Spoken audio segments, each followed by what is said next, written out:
webinar. Hope everybody made it through the bitter cold last week. It's about 50 degrees warmer than it was last week, so that's kind of cool to think about. Let me get my thing up. All right. Got a lot to talk about today, so hopefully you're ready to listen. And if you have any questions, please make sure that you fill them out in the little question bar on your dashboard, and we will get those answered as they come in. First thing we want to start with is kind of a State House update. The House Bill 392 was introduced a few weeks ago.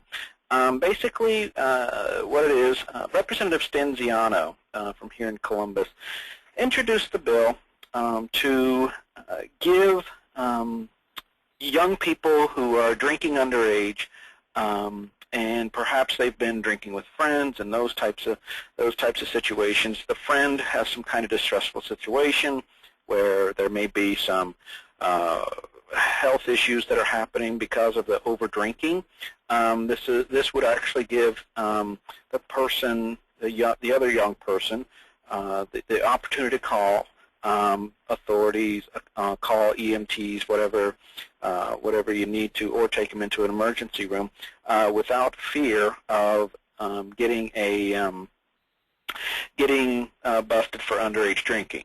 So basically, it would protect a young person, give them an opportunity to actually save their friend's life potentially without worrying about being busted for underage drinking and getting that on their record. We talked to we had a meeting with Representative Stenziano yesterday, and talked to him. And basically, some of our concerns were this doesn't. If the person is drunk driving, they're both drunk driving.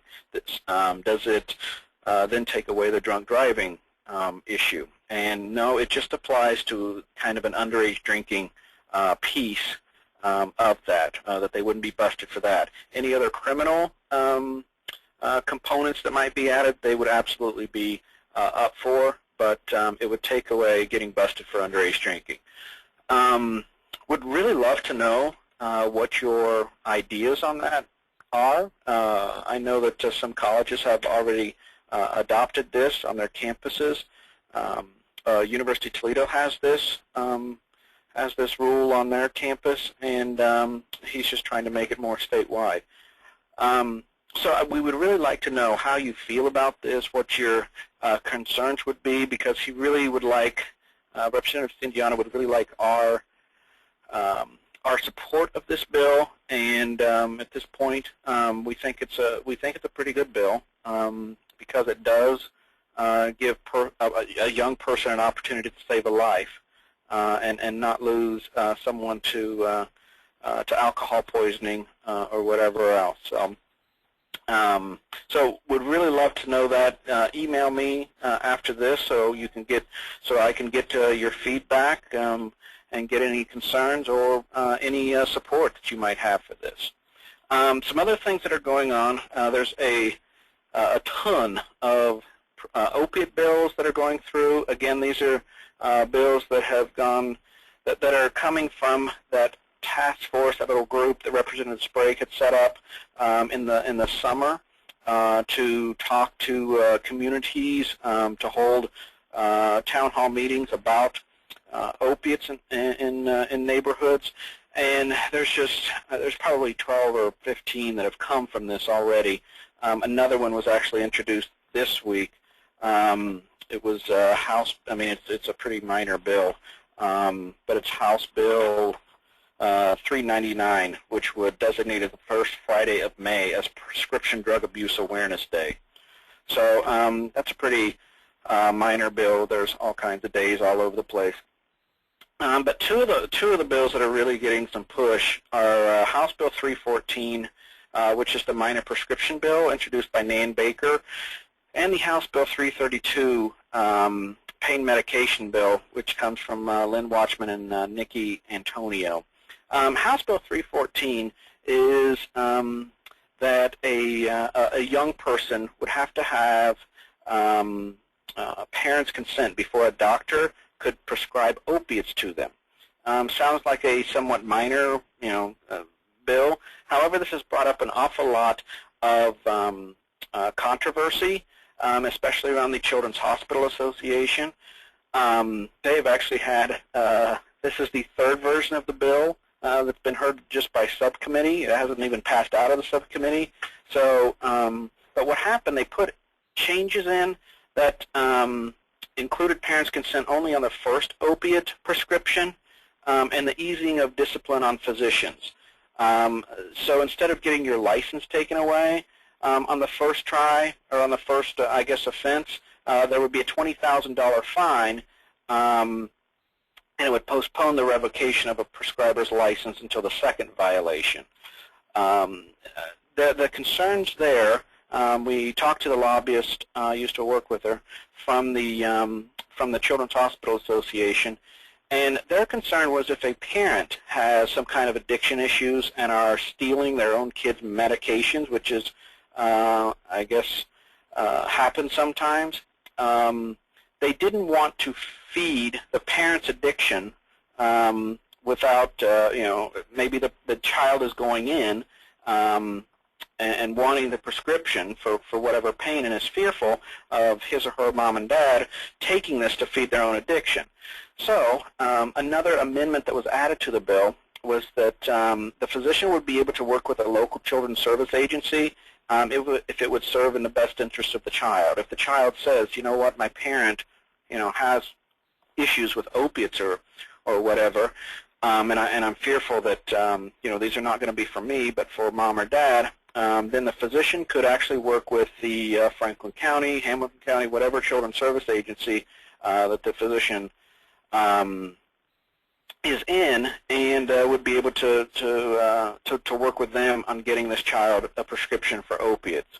So again, this is a third version of the bill.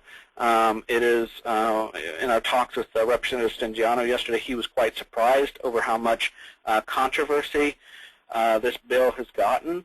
And we've talked to Representative Baker as well, and we are meeting with Representative Coonsey about this bill tomorrow. So lots of news on that bill, and if you have any concerns or any questions about that, please either feel free to use your question bar or just email me later or whatever. House Bill 332, which is a lot more, to me, controversial. It's the Lynn Watchman bill. Basically what it would do is before a doctor would be able to, the bill would say that before a doctor would be able to prescribe an opiate to someone, and that person would have to see a pain specialist, pain management specialist, and this would be for non-cancer folks. So if you have if whoever has cancer, this wouldn't apply to them. However, this is pretty controversial, not real popular with the insurance companies, obviously, because it would require another doctor to be seen before opiates would be prescribed. And also the Hospice Association came out against the bill as well, because what would happen is hospice individuals. So if you're on hospice, obviously these are end-of-life issues, and when a hospice is brought in, it is really close to being end-of-life. There might not be an opportunity for a person to be prescribed opiates because they wouldn't have time to get to see a pain management specialist.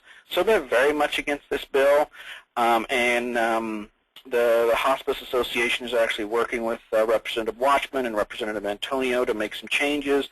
They did say that there would be some amendments added to this bill. Again, this one has not gotten through the subcommittee as well.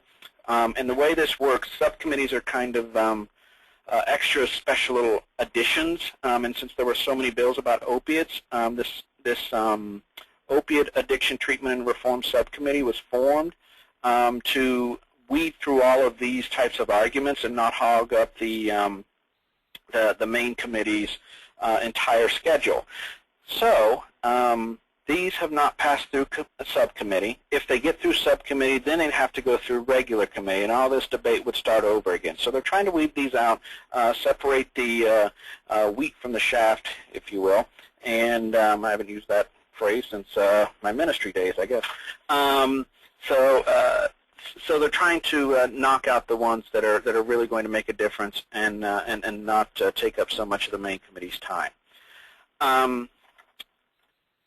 Other State House news is that we are going to, and we'll talk about it a little bit later, we're going to have our Legislative Education Day in March, so we can talk about that a little bit later. Emily Brown, who is sitting at my right, will be talking about that.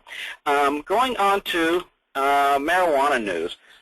Pretty interesting national news that has happened. First off, the Feinberg School of Medicine from Northwestern University came out with a study where Matthew Smith, who's the lead researcher on the study, was quoted as saying this is one of the first studies to demonstrate a direct link between marijuana-related brain abnormalities and cognitive function. What it did was it basically gave a direct tie between marijuana, especially the young people who had smoked it 3 years, and schizophrenia. And even when the person was off of marijuana for 2 years, there still seemed to be a long-term effect with marijuana on the brain. What I thought was that's a great study for our side. Sadly, I don't know how much this will ever get known unless we start talking about it. However, even more troubling, and what I think is a great quote from Dan Lynn for our side, who is the Illinois National Organization to Reform Marijuana Laws Executive Director. He came out and he basically said there's always been this link between cannabis and schizophrenia. I think the lawmakers realize that even if this is problematic substance, prohibiting and outlawing this substance outright for everyone is not good policy. So basically there's an admission by NORML that that there is a tie between cannabis and schizophrenia. They can't deny it. And it's somewhat problematic for me with the rest of the statement, especially with so much of the so much emphasis on mental health issues, and if this adds to a person's likelihood to get I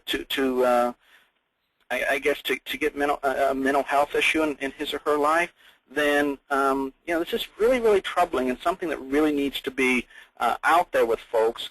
This might not be the panacea that the normal folks and not normals in NORMAL, but the marijuana folks and the pro-pot advocates really want out there.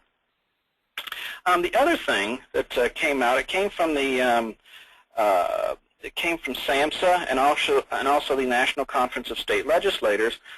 Basically, was a real quick little graph that showed the number of past month marijuana users, age 12 to 17.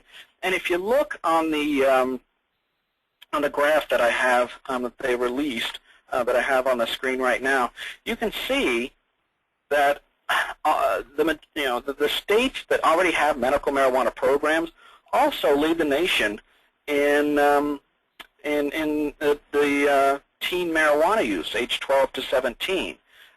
This is another great resource for everyone, I think, that that shows that there is definitely seems to be a tie between marijuana legalization and youth by young people, especially if you look at Vermont, who is having an awful opiate problem.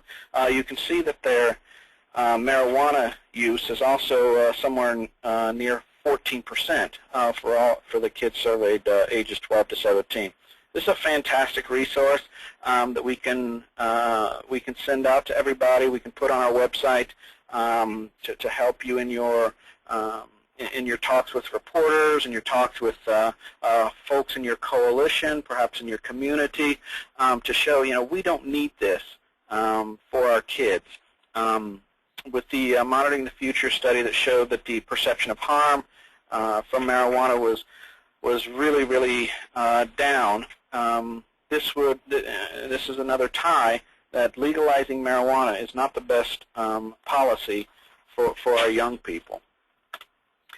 The Ohio update, what we understand is the Ohio Rights Group have collected about 40,000 signatures and have about 50 offices statewide. They're obviously quite a bit more organized than in the past. The 50 offices are actually county offices, so 50 of the 88 counties have an Ohio Rights Group office.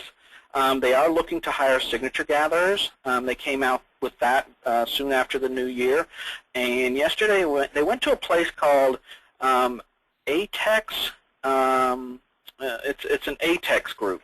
And what this group does, didn't even know they existed, but this ATEX group is a group here in Johnstown, Ohio, that actually takes marijuana and extracts oil from it. So they gave a $10,000 donation, and they're calling on other folks, other businesses, to give $10,000 donations to hire these signature gatherers, so they can start really, really pounding the pavement and getting the rest of the signatures needed to be put on the ballot in 2014. This is really, really. To me, it's one of the most troubling things, that if they do hire signature gatherers, quite frankly, they'll get the signatures in no time at all, in my opinion, because they will be out, they will be paid employees of the Ohio Rights Group, and I know that from campaign work, once you get signature gatherers, game over, the signatures will be gathered. This is what we need to get our information out there more and more. We need to get to businesses, to law enforcement. We need to start garnering our partners out there. If they've never thought about this, 70% of the people, from some research I read the other day, 70% of the people are kind of low involvement folks that really, what does it matter? Just marijuana. They don't know the truth behind these types of things. They're not educated on it. It's just kind of, well, I guess if the rest of the country thinks it's just marijuana. We really, really need to get our information out there. And you know, one of the greatest things that we've seen in the last week or so is a story done by New Philadelphia, the Times reporter there. And I'll try to pull it up. Watch I screw this up. If I can't get back, I'm so sorry, and we'll just end there. But the Times reporter from New Philadelphia did a story about medical marijuana and what was, will Ohio be the next state to legalize? And what I thought was absolutely fantastic was Jody Salvo, who's one of the SPECA members out there, did an absolutely phenomenal job of framing it, of putting our side out there. There's really, really, it's really, really well thought out. It is absolutely well spoken. So I just wanted to give a really, really quick kudos to Jody Salvo out in Tuscarawas County, I think she is, on her handling of this and the media piece of it. So I think Emily put this in the SPECA news piece yesterday. So look at the report. There's also a couple of good partners that that she has gathered there, or potential partners if she hasn't already. One is a judge that is quoted in the article, and another is a woman with cerebral palsy who says, you know what, I've seen enough of my friends who were addicted to marijuana or who moved on to harder stuff, that even with my cerebral palsy, there's no way I'd support this bill because it just adds to addiction. And I've seen the negative side effects. So really, really great article, Jody. If you're on this call, lift you up. I think you did a fantastic job, and these are the types of things that we're needing out there. There are also resources on our DFAA website. So, these types of things, there's tons of, there's all of the statements from major medical organizations that have come out against marijuana. There are news stories. There are, in the SPECA site, there's the blunt truth, so you can get other news stories that I do every other week just from around the country about the negative impacts on society from marijuana. So, visit the website. If you don't have, and Emily's going to kill me, if you don't have your password, call Emily and she'll help you get it. If I am not back after she gets back on, she has strangled me for saying that. But she can help get your membership and all of that, your password to you. So I really encourage you to look at the resources. We've got a ton on there, and they're for your use in all that you do. Going to go to Derek now to talk a little bit about the Alcohol Policy Summit that will be happening in April. Thank you, Tony. We're very excited for the Midwest Alcohol Policy Summit. In talking with some of our partners in the 9 states that we're working with, it became obvious that we are the only alcohol policy summit occurring in North America this year. So this is a great opportunity to get some national speakers and really learn a lot about policy within your communities.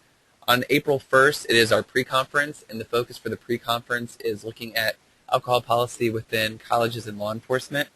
As Tony mentioned at the beginning of the call, there's a lot of interest related to Good Samaritan policies from a statewide, from a law level. We're also going to be having some colleges talk about the Good Samaritan policies that they have on their campus, and hopefully they can have those share. So while we would like all the students under 21 not to drink, that's not going to be possible for everyone. So we want to make sure that for those who choose to drink, even though they're breaking the law, we want to make sure that they're doing so as healthily as possible and that there's resources available for that. April 2nd and 3rd will focus on alcohol policy from a community-wide perspective. We've got a lot of presenters that we were working on blocking out yesterday, actually, and we've got some national speakers as well. We sent out an announcement last week talking about who our plenary speakers are. We have 5 plenary speakers. We also have 40 or so breakout workshop presenters, and they come from coast to coast. We had people from California to Vermont. So we really are spanning the country to get the best speakers related to alcohol policy available to you. There are travel stipends available for SPECA members, so if you've not seen that announcement, again, you can contact Emily, and she will help you get those details in. The early bird registration goes through January 27th, as well as the travel stipends go through. The opportunity for travel stipends expire January 27th, so make sure that if you've not yet signed up for the summit that you do so soon, so that you're able to take advantage of not only the early bird rate but also the travel stipends.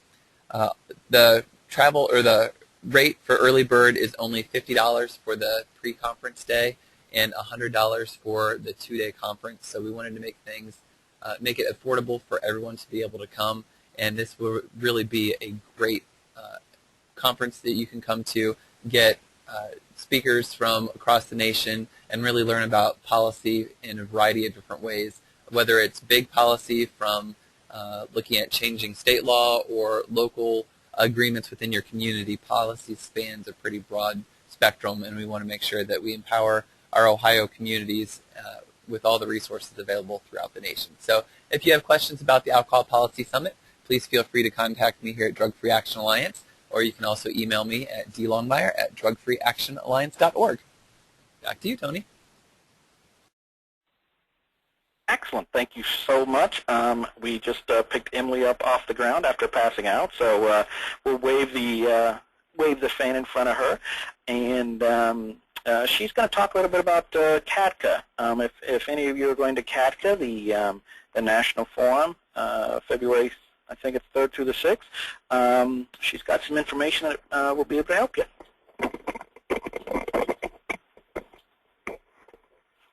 Good morning. Tony, Sarah, Henry, and I will be attending Kadka from Drug Free Action Alliance. We will be arriving on Sunday, the 2nd, and if you would like to listen and watch the Super Bowl with us, we will be gathering so that we can participate in the big bowl vote on the next morning. On Tuesday of that week, we will be having a state meeting. It is from 4:30 to 6 p.m., and we will be setting up a pizza party during that time also, so you'll have one meal that you can have covered during your week. There's a lot of great speakers, and we're looking forward to the learning more at CADCA this year. If you would like us to set up your legislative appointments, the deadline to have us do that is January 17th. I have several in the works, and I will be following back with those that have requested to have those appointments set up. The other event is our Legislative Education Day that we're working on a new title for. That is set up for March 11th, and it will be here in Columbus. We'll be meeting at the Northwest Library of Worthington on Hard Road, and more information about this will be going out. We'll be meeting at 9 a.m.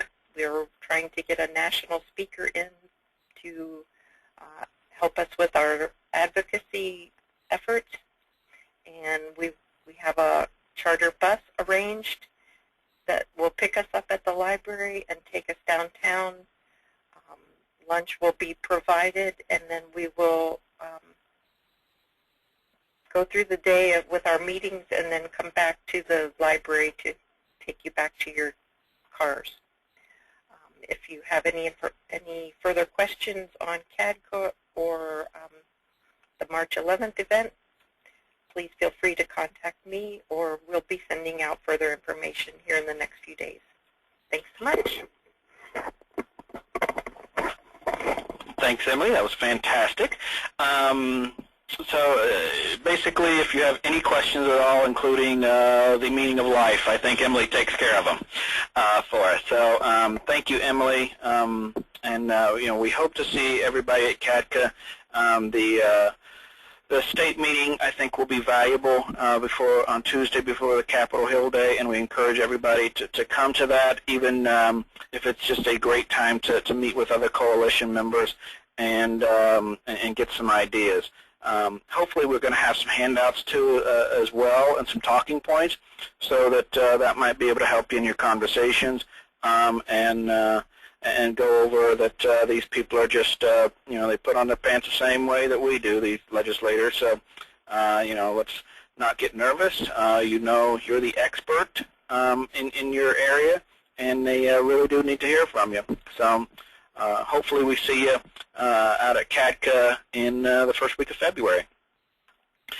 Many of you have probably seen the Start Talking initiative that was introduced by Governor Kasich last week in a couple of media opportunities down in Southwest Ohio. I know that he's taking the show on the road, if you will, to other parts of the state. He will be going to he'll be introducing it here in Columbus, I think next week, and then the last week of January he'll be going to Northwest Ohio and also Eastern Ohio to start talking about his Start Talking initiative. Basically, the program comes from four different. I guess the initiative starts from four different programs. One of them is the Parents 360 that was started by the partnership group at the federal level, and then there's also a resiliency piece that I'm going to talk about in just a little bit, and there's some actual money attached to that as well. There is the 5 Minutes for Life, which is a piece of it where State Highway Patrol and the National Guard have come together. They go into schools, talk to I guess it's the athletic kids, the athletic teams, about the dangers of alcohol and drugs, And then also there's the No program, which we run out of here, which is basically 2 parent tips that we send out a month that talk about, that give ideas and encouragement on talking to on parents talking to their kids about drugs. Another piece that's added from this, added to this, is what's called the teachable moments. We are actually sending, with the help of the Ohio Department of Education, we're sending out teacher tips, how teachers can talk to their kids, and kind of put it into some of their programming, give ideas, suggestions on good and effective evidence-based ways that the teachers can infuse this into some of their conversations with their kids. There is an RFA opportunity through this. He announced that there will be $1 million in grants around the state, and basically what this is you have to be a school or a 501c3 that works with middle to early high school kids on drug and alcohol prevention. I have put the RFA opportunity, I guess the rules and application process and those types of things on this the webinar here. We can also send it out through. Did we send this out already? Okay, we're going to send this out as well to all of our SPECA members and encourage them to apply. Really read closely what they're looking for in the RFA. And if you have any questions, I mean, it's the governor's grant. This is not something the Drug Free Action Alliance runs. The Ohio Department of Mental Health and Addiction Services, I think, will actually disperse the money. But if you have questions, we will try to answer any questions. But again, this is not money that has been given to Drug Free Action Alliance. This is something that the governor has put money toward. So encourage you to look at that, and if you can't write all that down, just go on the starttalking.ohio.gov and look under the resiliency piece, and it's on that page. So that should be able to help you get that. And again, we're going to send something out in the next couple of days to encourage folks to apply for that.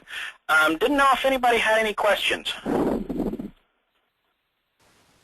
There are 2 questions. The first is, how much was the 2-day conference related to the Midwest Alcohol Policy Summit? And that comes from Sheila. And Sheila, the cost is, the early bird rate through January 27th is $50 for the April 1st pre-conference, and then the summit for April 2nd and April 3rd is $100. And again, we do have some travel stipends available. The location of the summit is in the shadows of the Budweiser factory at the Crown Plaza, North Columbus. So we thought that would just be the perfect background for the policy efforts that we have underway. The second question was from Greg, and his question was, could you send me a copy of the marijuana resources that you had made mention to earlier? And we can certainly send that out. And we also have a marijuana resources section in the SPECA Member Center. So go in there and check out those resources as well. Any other questions? Those are all the questions that we have as of now. We do have our next call will be on February 11th, also at 10 o'clock. So if you had those questions or things that are popping up, then please feel free to contact us. And if you've got questions now, please feel free to enter them into your navigation panel. I wanted to really quickly get on your calendar, if it isn't already there. Hopefully it's already there. There will be a SPECA meeting on January 21st at the State of Ohio Library. That's downtown there, or near downtown. It's not exactly downtown. Visit the Drug Free Action Alliance website calendar of events. Register for that. I think we have a speaker on sustainability and fundraising. So it should be a really good meeting to be at. But if you have any questions, who do we call? Everybody at once? Emily. So give her a call, and she'll be able to answer any questions. If there are no questions, then we look forward to seeing you at CADCA, and if not, we And if you are not going to be there, then February 12th for our next call. Any questions, feel free to email me at tcoder@Drug Free Action Alliance, or give me a call at 614-540-9985. Thanks so much. And the only other question that we have is, can we get a copy of the PowerPoint in Specca? Sheila, I don't know if you're referring to today's presentation, but we do record all of the advocacy calls and have them available in the Member Center, in the Specca Member Center, so that will be available. So you can check it out there, and if you have any other questions, you can feel free to contact Emily or Tony. Thank you all for joining us this morning, and hopefully you can join some of us this afternoon, or some of you can join us this afternoon as we talk about the Big Bull Vote, which we're doing. And it's been over a decade since we've been doing the Big Bull Vote, and I'd like to talk to you about some of the opportunities there. So if you've not signed up, it's at 1 o'clock today, and you can do so by going to the calendar at drugfreeactionalliance.org. Thank you so much, and we'll see you next month. Bye-bye.